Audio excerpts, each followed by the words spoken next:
আসসালামু আলাইকুম প্রিয় শিক্ষার্থীরা, আজকে আমি আলোচনা করব পদার্থবিজ্ঞান প্রথম পত্র অধ্যায় দ্বিতীয় সামান্তরিক সূত্র। আচ্ছা, ভেক্টর অধ্যায়ের সামান্তরিক সূত্রটা সম্পর্কে আজকে আমরা ডিটেলসে আলোচনা করব। তবে তার আগে আমরা সামান্তরিকের চিত্রটা ও এ বরাবর, একটা ও বি বরাবর, এটা কিউ, এটা হচ্ছে পি, তাহলে পি আর কিউ মধ্যবর্তী হলো সি লব্ধি, এটা আর। আচ্ছা, এখন আমরা এই বিষয়টাকে এক্সপ্লেইন করার চেষ্টা করব এবং আমরা ডিটেলসে দিক নির্ণয় করার চেষ্টা করব। প্রথমেতেই মান। আচ্ছা, এখন এই অংশটাতে আমরা ধরবো হচ্ছে এই সম্পূর্ণ অংশটা হচ্ছে আলফা, অর্থাৎ এখানে সম্পূর্ণ অংশটা বলতে সাধারণত দুইটা ভেক্টরের যে মধ্যবর্তী কোণ, দুইটা ভেক্টরের মধ্যবর্তী কোণটাকে ধরবো আলফা, আর হচ্ছে লব্ধি এবং একটি ভেক্টরের মধ্যবর্তী কোণকে ধরবো হচ্ছে আমরা থিটা। এখন যদি আমরা এই ও এ কে ডি পর্যন্ত বর্ধিত করে সিডি লম্ব আঁকি, তাহলে এই কোণটাও আমাদের আলফাই হচ্ছে। তাহলে আমরা এখন যদি এখান থেকে সূত্রটাকে নিয়ে আসার চিন্তা করি, তাহলে আমি খুব শর্টে সূত্রটা প্রমাণ করব। বাংলা লেখাগুলো দুইটি ভেক্টর ও একটি ভেক্টর পি ভেক্টর ও এ বরাবর, কিউ ভেক্টর এ বি বরাবর এবং এদের লব্ধি ও সি। আচ্ছা, তাহলে ভেক্টর ত্রিভুজবিধির সূত্র অনুসারে ওসি সমান হচ্ছে A O plus A C. A O plus A C মানে ও বি ভেক্টর। এখন ও সি সমান ধরছি হচ্ছে আমি আর, এবং ও এ ধরলাম পি, আর এটা হলো কিউ, তাহলে পি কিউ আর। আচ্ছা, এখন যদি আমরা একটু সূত্রটার দিকে তাকাই, তাহলে সাইন, প্রথমত সাইন আলফা, তাহলে সাইন আলফা সমান কি? সাগরে লবণ, এটা যদি লম্ব, এটা হলো যদি থিটা হয় তাহলে এটা হলো লম্ব, আর এটা হলো ভূমি, আর এটা হলো অতিভুজ। যেহেতু আমরা লম্বের সাথে অতিভুজের সম্পর্ক নিচ্ছি, এই জন্য আমরা সাইন, তাহলে লম্ব ডিভাইডেড অতিভুজ। আচ্ছা, লম্ব হচ্ছে কি? সিডি। লম্ব হলো সিডি, আর অতিভুজ হলো এসি। আচ্ছা, আর যদি গুণ করি তাহলে CD equal to AC sine alpha. CD হলো কি? CD equal to AC sine alpha. AC হলো অতিভুজ। আচ্ছা, এসি মানেই হচ্ছে আমাদের কিউ সাইন আলফা, আর সিডি। আচ্ছা, তারপরে আবার আমরা, এটা হলো আমাদের একটা সূত্রে গেল। আবার হলো কস আলফা সমান ভূমি ডিভাইডেড অতিভুজ। ভূমি কোনটা? ভূমি হচ্ছে এডি, তাহলে এডি, অতিভুজ হচ্ছে এসি, তাহলে AD equal to AC cos alpha, তাহলে এডি সমান এসি হচ্ছে অতিভুজ, ওসি হচ্ছে কিউ, তাহলে কিউ কজ আলফা। তাহলে আমরা এডি সিডি আমরা দুইটাই কিন্তু পেয়ে গেলাম।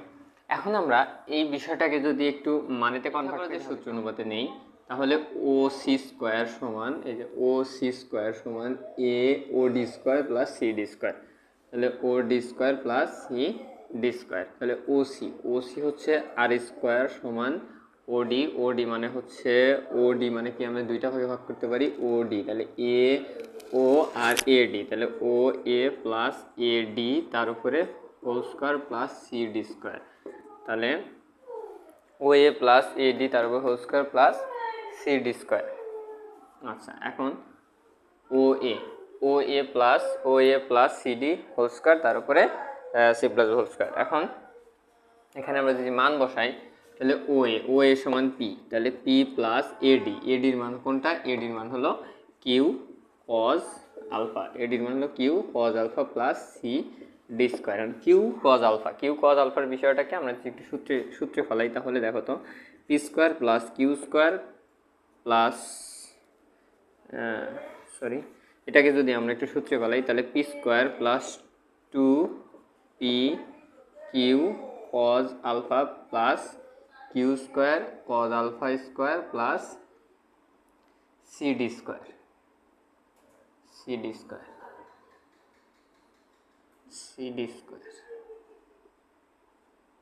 আচ্ছা, এখন তাহলে P square plus 2 P Q cos alpha plus Q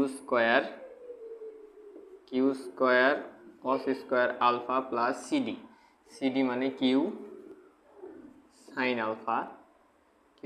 alpha, তার উপরে যেহেতু স্কোয়ার আছে তাহলে আমি একবার স্কোয়ার দিয়ে নিলাম, তাহলে P square plus 2p cos alpha plus q যদি কমন নিই তাহলে cos square alpha plus sine square alpha, তাহলে P square plus 2p cos alpha plus Q square. তাহলে আমরা কিন্তু সরাসরি আর স্কোয়ার সমান পেলাম হচ্ছে p square plus 2p cos alpha plus Q square. দেখো আমরা কিন্তু সরাসরি লব্ধির সূত্রটা পেয়ে গেলাম, এখান থেকে আমরা মানের সূত্রটা কিন্তু পেয়ে গেছি। আচ্ছা, আমরা এখন এই বিষয়গুলোকে একটা একটা করে সূত্র বের করব এবং একটা একটা করে সূত্রটা আমরা একটু কমায় নেব। একটা সমীকরণ 1 দিলাম। আচ্ছা, এখন যদি আমরা কমায় নেই, কমায় নেওয়া বলতে বিশেষ কিছু না, আমরা এখানে এই অংশটা বাদ দেব, আমাদের পরবর্তীতে যেগুলো লাগবে সেগুলো রেখে আমরা বাকি অংশটা বাদ দেবো। অর্থাৎ আমরা এই দুইটা জিনিসকে যদি আলাদা করে CD equal to Q sine alpha আমাদের ভবিষ্যতে লাগবে এইটুকু। আচ্ছা, আর এখন আমরা নতুন একটা সমীকরণ কী পেলাম, যে আর স্কোয়ার সমান P square plus 2p cos alpha plus Q square, অর্থাৎ r square equal to p square plus 2p cos alpha plus Q square.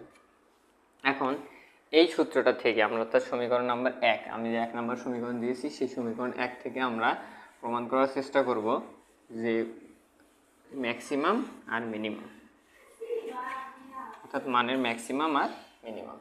অর্থাৎ দেখো এদিকে পি স্কোয়ার সমান P square plus Q square plus 2p cos alpha. আচ্ছা, এখন alpha সমান আমরা দুইটা সূত্র ইউজ করতে পারি। একটা হলো আলফা সমান 0 ডিগ্রি আর একটা হচ্ছে 180 ডিগ্রি, অর্থাৎ আলফা সমান 0 ডিগ্রি আর আলফা সমান 180 ডিগ্রি। আচ্ছা, পি স্কোয়ার মানে কিউ স্কোয়ার, তাহলে P square plus Q square plus 2p cos আলফার মান কত ডিগ্রি? 0 ডিগ্রি। তাহলে আর স্কোয়ার সমান 0 ডিগ্রি মান হচ্ছে 1, তাহলে P plus Q whole square, তাহলে আর সমান পি প্লাস কিউ অর্থাৎ ম্যাক্সিমাম আর ম্যাক্স। আচ্ছা, আর মিনিমাম আর স্কোয়ার সমান P square plus Q square plus 2p cos আলফার মান বসা দেবো হচ্ছে আমরা 180। তাহলে মান যদি আমরা 180 বসাই দিই তাহলে পির মান কিউ এর মান, তাহলে P plus Q whole square minus 2p। কারণ মাইনাস কীভাবে আসলো? কারণ কস 180 ডিগ্রি, কস 180 ডিগ্রি মান হচ্ছে -1, এখন কসের মান যদি মাইনাস বসাই দিই মানে মাইনাস মাইনাসে প্লাস আর 1 দিয়ে যেটাকে গুণ করবো সেটাই হয়। তাহলে আর স্কোয়ার সমান পি মাইনাস কিউ তার উপরে হোল স্কোয়ার, তাহলে আর সমান পি মাইনাস কিউ। ক্লিয়ার? তাহলে এটা হলো আর মিনিমাম, মিনিমাম। তাহলে আমরা আর ম্যাক্সিমাম এবং আর মিনিমাম দুইটাই বের করলাম। এখন বের করবো হচ্ছে আমরা আর এর দিক, অর্থাৎ লব্ধির দিকটা আমরা বের করব। লব্ধির দিকটা আমরা একটু বের করার চেষ্টা করি। দেখো লব্ধির দিক, আচ্ছা দিকটা যদি আমরা বের করি, এখন দিকটা দেখো আরও সহজ। সেটা হচ্ছে আমরা যখন মান বের করছিলাম তখন কিন্তু অতিভুজ লম্ব এবং ভূমি অতিভুজ এই দুইটা নিচ্ছিলাম। লম্ব ভূমি এই বিষয়টা নেব, অর্থাৎ এই সম্পূর্ণ ত্রিভুজের ক্ষেত্রে। তাহলে ত্রিভুজ ও সি ডি এর ক্ষেত্রে ভূমি